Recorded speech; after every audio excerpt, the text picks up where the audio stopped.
बहके कदम। मेरे पति अमित एक प्राइवेट कंपनी में अकाउंटेंट थे। उनकी सैलरी अच्छी थी, फिर भी हम लोग भारी कर्जे में दबे हुए थे। शेयर मार्केट में अमित ने बार बार घाटा उठाया, पर बहुत अमीर बनने की धुन के चलते इस लत ने अब तक उनका पीछा नहीं छोड़ा था। मैंने अपनी सहेली रीना से कहीं नौकरी के लिए कहा। वह एक कंपनी में नौकरी करती थी। एक दिन वह मुझे लेकर अपनी कंपनी गई। वहाँ उसने मेरी मुलाकात अपने बॉस कमल से कराई। कमल की सिफारिश पर मुझे नौकरी ज़रूर मिल जाएगी, ऐसा आश्वासन देकर रीना मुझे उनके पास लाई थी। सर, मुझे नौकरी की सख्त ज़रूरत है, आप मेरी सहायता कीजिए प्लीज़। ये प्रार्थना करते हुए मेरी आंखों में एकाएक आंसू छलक आए। मेरी खूबसूरती से कमल बहुत प्रभावित हुआ। मैंने अब तक कमल के दिल में खास जगह बना ली थी। उन्होंने मुझसे कहा कि मैं भविष्य में उनसे संपर्क बनाए रखूं। मैं पूरी कोशिश करूंगा कि आपका काम हो जाए। इस कागज़ पर आप ज़रूरी संपर्क लिख दें। उन्होंने पैड और पेन मुझे पकड़ा दिया।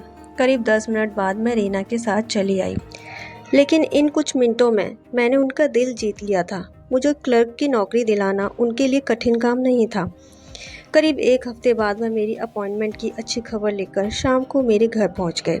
वहां मैंने उनकी मुलाकात अपने पति अमित, सास व 5 वर्षीय बेटे राहुल से कराई। मेरी नौकरी की खबर सुनकर घर का माहौल खुशी से भर गया। मेरे घर की हर चीज़ इस बात की तरफ इशारा कर रही थी कि हम लोग आर्थिक रूप से संपन्न नहीं थे। मेरे पति बातूनी किस्म का इंसान था। उनकी बातों से उन्हें भी मालूम हो गया कि उसकी स्टॉक मार्केट में बहुत दिलचस्पी थी। कुछ देर बाद अमित मुंह मीठा कराने के लिए बाजार मिठाई लेने चला गया। कमल ने आग्रह करके मुझको अपने सामने बिठा लिया। सर, आपकी कृपा से मुझे नौकरी मिली है और मैं आपका यह एहसान कभी नहीं भूलूंगी। अब 2 वक्त की रोटी और राहुल की पढ़ाई का खर्च मैं अपने बूते पर उठा सकूंगी। मेरी बड़ी बड़ी आंखों में कमल के लिए सम्मान के भाव उसे साफ नजर आए। तुम्हें नौकरी दिलाने वाली बात अब खत्म हुई। इसके बाद तुमने मुझे धन्यवाद कहा तो मैं फौरन उठकर चला जाऊंगा। कमल ने अपनी आवाज़ को नाटकीय रूप से सख्त किया, पर उसके होठों पर मुस्कुराहट बनी रही। अब नहीं दूंगी धन्यवाद सर, मैं मुस्कुराई और फिर उठकर रसोई की ओर चली गई। कुछ देर बाद बड़े अच्छे माहौल में हम सब ने चाय नाश्ता किया। फिर कमल हमसे विदा लेना चाहता था, पर ऐसा संभव नहीं हुआ क्योंकि बेहद अपनेपन के साथ आग्रह करके मैंने उसे रात का खाना खाकर जाने के लिए रोक लिया। उस शाम के बाद से कमल का घर में आना जाना नियमित सा हो गया। कुछ दिनों के बाद राहुल के जन्मदिन की पार्टी में वे शामिल हुए। फिर एक त्योहार आया और मैंने उन्हें घर खाने के लिए आमंत्रित किया। धीरे धीरे हमारे परिवार के साथ उनके संबंध गहरे होते चले गए। मैंने देखा धीरे धीरे कमल मेरी तरफ आकर्षित होने लगा है।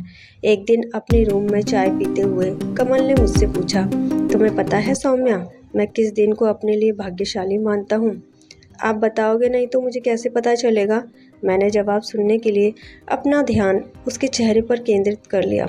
जिस दिन तुम मेरे पास नौकरी पाने के सिलसिले में आई थी, कमल ने कहा। मेरे लिए तो वही यकीनन महत्वपूर्ण दिन था। मैं बोली, पर आप क्यों उसे अपने लिए भाग्यशाली मानते हैं? वह दिन मेरे जीवन में न आया होता तो आज मैं तुम्हारे जैसी अच्छी दोस्त कैसे पाता? उसके स्वर की भावुकता को पहचान कर मैं नजरें छिपाकर फर्श को निहारने लगी। तुम मेरी अच्छी दोस्त हो ना सौम्या?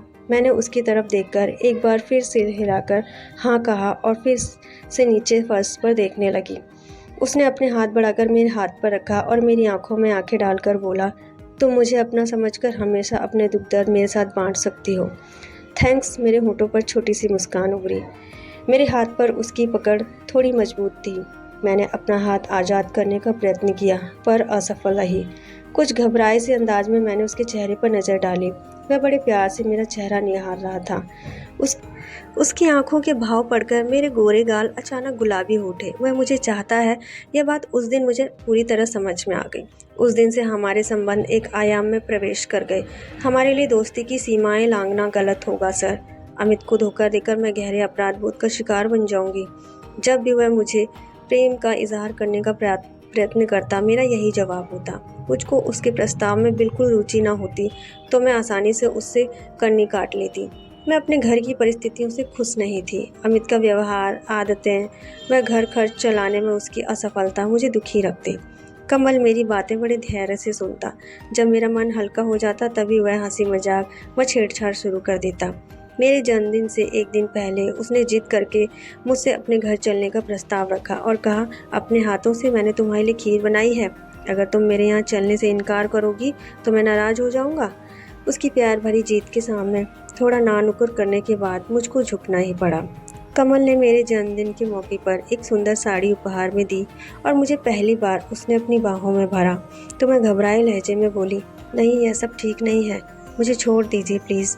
अपनी बाहों की कैद से उसने मुक्त नहीं किया क्योंकि मैं छूटने का प्रयास बड़े बेमन से कर रही थी। मेरे मादक जिस्म का नशा उस पर कुछ इस तरह हावी था कि उसने मेरे कानों और गर्दन को गर्म सांसें छोड़ते हुए चूम लिया। मैं मुंह से ना करती रही पर उसके साथ और ज़्यादा मजबूती से मैं लिपट भी गई। मुझको गोद में उठाकर वहाँ बेडरूम में ले गया। वहाँ उसके आगोश में बनते ही मैंने सब तरह का विरोध समाप्त कर समर्पण कर दिया।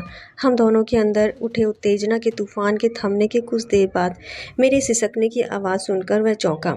मेरी आंखों से आंसू बहते देख वह प्यार से मेरे चेहरे को चूमने लगा।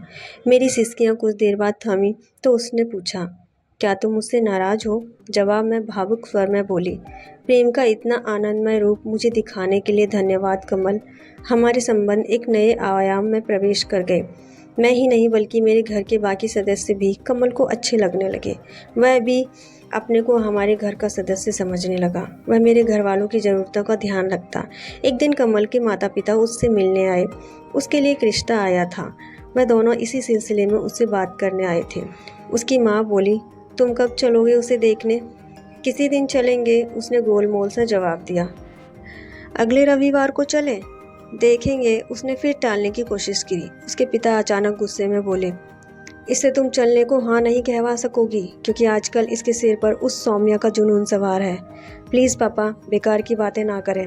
सौम्या से मेरा कोई गलत रिश्ता नहीं है। वह नाराज हो उठा।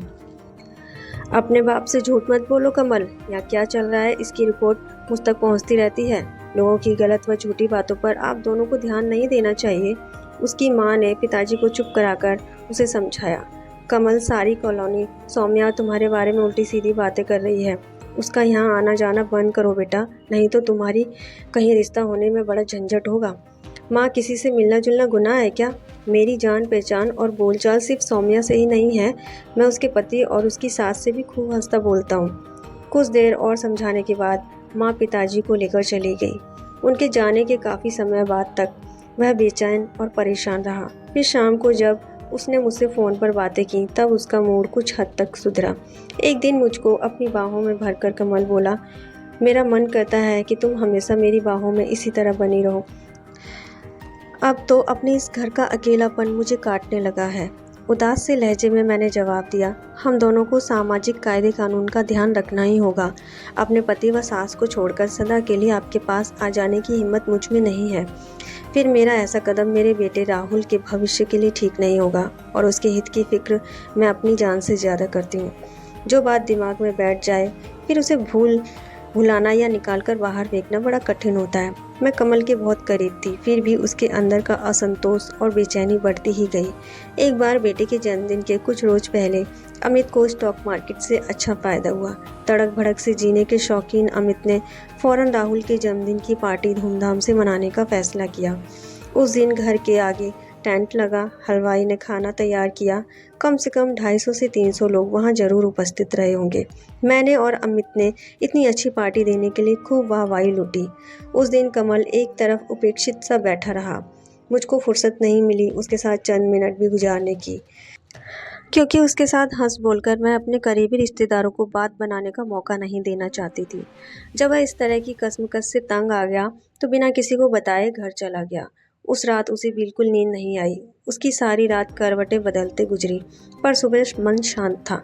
पिछली परेशानी भरी रात के दौरान उसने अपनी ज़िंदगी से जुड़े कुछ महत्वपूर्ण निर्णय लिए थे।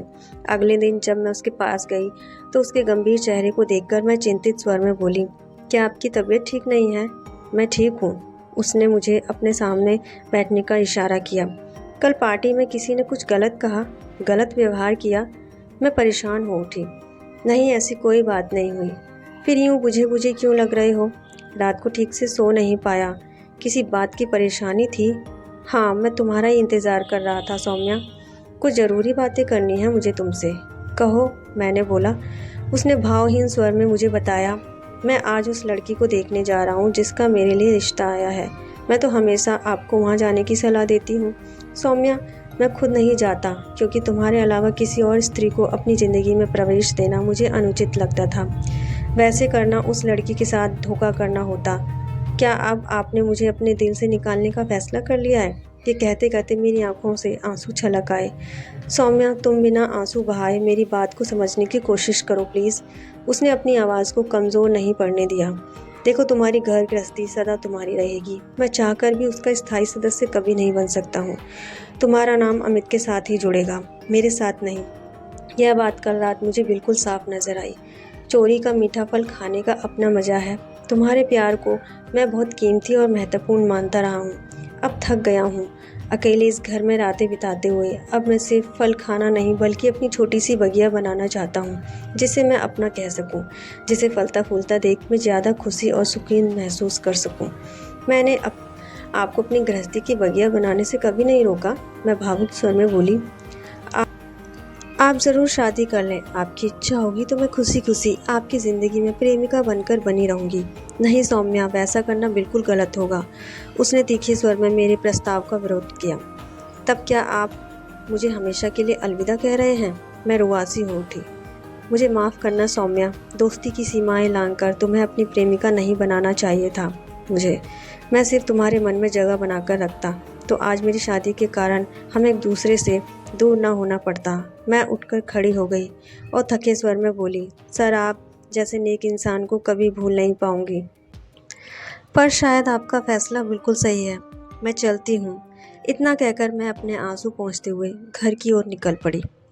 तो दोस्तों, ये थी आज की कहानी आपको कैसी लगी हमें ज़रूर बताइएगा। मिलते हैं ऐसी ही नई वीडियो के साथ अपने नेक्स्ट वीडियो में। जय हिंद।